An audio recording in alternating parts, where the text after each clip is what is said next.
একটা তেজস্ক্রিয় পদার্থের অর্ধায়ু দেওয়া আছে 6 ঘন্টা। এর 85% নিউক্লিয়াস স্থিতিশীল হতে কত সময় লাগবে সেটা আমাকে বের করতে হবে। সো প্রথমত কোয়াইট সিম্পল প্রবলেম যদি আমরা চিন্তা করি তেজস্ক্রিয়তার প্রবলেম রিলেটেড যদি কোনো ম্যাথ এসে থাকে, কারণ আমাদের এখানে একটা তেজস্ক্রিয় পরমাণুর অর্ধায়ু দেওয়া আছে 6 ঘন্টা। আমাকে বের করতে বলছে কত সময় লাগবে একটা নির্দিষ্ট অ্যামাউন্ট কি হইতে স্টেবল হইতে। সো সিম্পল মনে হলেও আমাদের এই পুরো প্রবলেমের একটাই মাত্র ক্রিটিক্যাল জিনিস যে নিউক্লিয়াস স্থিতিশীল হতে কত পার্সেন্ট সময় লাগবে, এই জিনিসটা বলতে কী বোঝানো হয়েছে। তার মানে তেজস্ক্রিয় নিউক্লিয়াস যেটা তেজস্ক্রিয় নিউক্লিয়াস, তো একটা নিউক্লিয়াস যখন তেজস্ক্রিয় হয় বা অ্যাকচুয়ালি তেজস্ক্রিয় তো আমরা সেই মৌলটাকে বলি। সো একটা মৌল সে নিজে তেজস্ক্রিয় হয় কখন? আমরা জানি একটা মৌল তেজস্ক্রিয় তখনই হয় যখন তার নিউক্লিয়াসে প্রোটন এবং নিউট্রন সংখ্যার যে রেশিও সেটা ব্যালেন্স না থাকে, বা সেটা একের অনেক বেশি হয়, খুব বেশি হয় আর কি, এরকমভাবে চিন্তা করো। সো প্রোটন নিউট্রন সংখ্যার রেশিওর ইমব্যালেন্স যখন হয় তখন আমরা সেই নিউক্লিয়াসটাকে বলি অস্থিতিশীল। সো একটা অস্থিতিশীল নিউক্লিয়াসের তার একটা ন্যাচারাল বৈশিষ্ট্য হচ্ছে কি, সে এই প্রোটন এবং নিউট্রনের যে রেশিও সেটা মেনটেন করবে যাতে সে স্টেবল পজিশনে চলে আসে। সো স্টেবল মানে হচ্ছে স্থিতিশীল। সো একটা অস্থিতিশীল নিউক্লিয়াস থেকে স্থিতিশীল নিউক্লিয়াসে তৈরি হওয়ার যে প্রক্রিয়া, সেই প্রক্রিয়াটাকেই আমরা বলি কি তেজস্ক্রিয়তা বা রেডিও অ্যাক্টিভিটি। সো এই রেডিও অ্যাক্টিভিটি প্রক্রিয়ায় তোমার 85% নিউক্লিয়াস স্থিতিশীল হইতে হবে। তার মানে আমরা যদি ধরি আমাদের অস্থিতিশীল নিউক্লিয়াস 100টা ছিল, তাহলে সেই 100টা নিউক্লিয়াসের থেকে 85টা নিউক্লিয়াস কি হয়েছে তোমার স্থিতিশীল হয়ে গেছে না? সো 85টা নিউক্লিয়াস স্থিতিশীল হয়ে যাওয়ার মানেটা কি? এটার মানে হচ্ছে আমার ওই স্যাম্পলে এখন মোট 15টা অস্থিতিশীল নিউক্লিয়াস অবশিষ্ট আছে। কারণ একটা পাত্রে ধরো আমি নিউক্লিয়াস রাখলাম, তেজস্ক্রিয় নিউক্লিয়াস রাখলাম 100টা, তো সেইখান থেকে আমাদের 85টা স্থিতিশীল হয়ে গেছে। এখন একটা নিউক্লিয়াস যখন স্থিতিশীল হয়ে যায় সেটা তো আর তেজস্ক্রিয় থাকে না, সেটা স্টেবল হয়ে যায়। সো স্থিতিশীল বা স্টেবল হওয়া মানে হচ্ছে সেটা আর ফার্দার কোনো তেজস্ক্রিয় রিয়াকশন ঘটাবে না।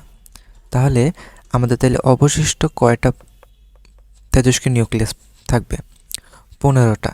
সো জিনিসটা আমরা এরকমভাবে চিন্তা করি, আমাদের n নটের ভ্যালু সেটা যদি হয় 100, দ্যাট মিন্স এই n নট হচ্ছে আমাদের কত 100। সো n নটের মান যদি হয় 100, তাহলে আমাদের n এর মান কত?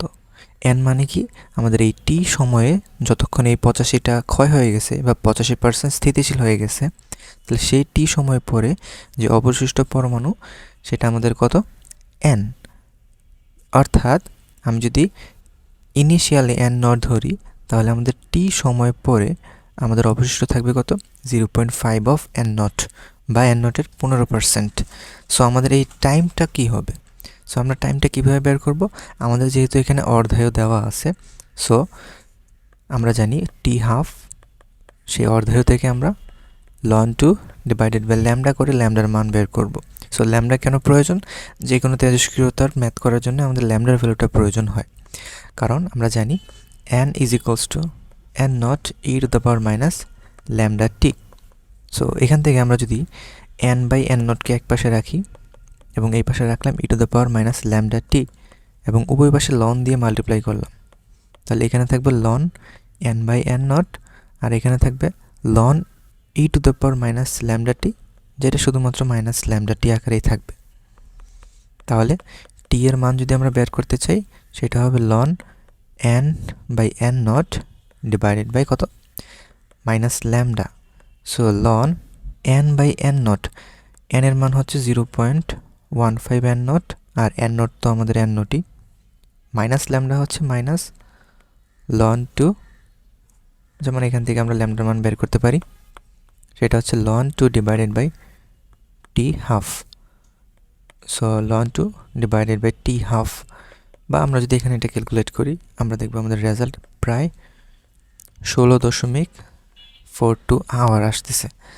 তার মানে দেখো তোমার এই মৌলের যেই অর্ধায়ু সেটা কিন্তু দেখো 6 ঘন্টা, তাইলে 16 ঘন্টা যদি যাইতে হয় তাকে অবশ্যই বুঝতেই পারতেছো যে তোমার অর্ধায়ুর চেয়ে বেশি সময় লাগতেছে।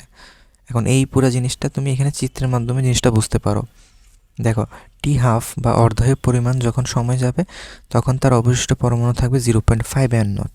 সো উপর থেকে যতই নিচে যাইতেছি আমরা এন নটের মান কিন্তু কমতেছে। সো এন নটের মান এন নট এর যে ভ্যালুটা, বা এন নট তো না, এটা তো এন, এই এক্সিস বরাবর আমরা টি সময় পর কতটুকু অবশিষ্ট আছে সেটা আমরা প্লট করি। সো এন এর মান যেহেতু কমতেছে, আমাদের এই জিনিসটা বুঝে নিতে হবে যে আমাদের টি এর মানও কী হইতেছে, বাড়তেছে। তাহলে 0.5 এন নট যখন অবশিষ্ট থাকবে তখন আমাদের সময়টা হয় টি হাফ। তাহলে অবশ্যই টি হাফের চেয়ে আরও বেশি সময় লাগতে হবে 0.5-এর চেয়ে 0.15 হওয়ার জন্যে। বোঝা গেছে? ওকে, সো এটা হচ্ছে এখানের অ্যান্সার।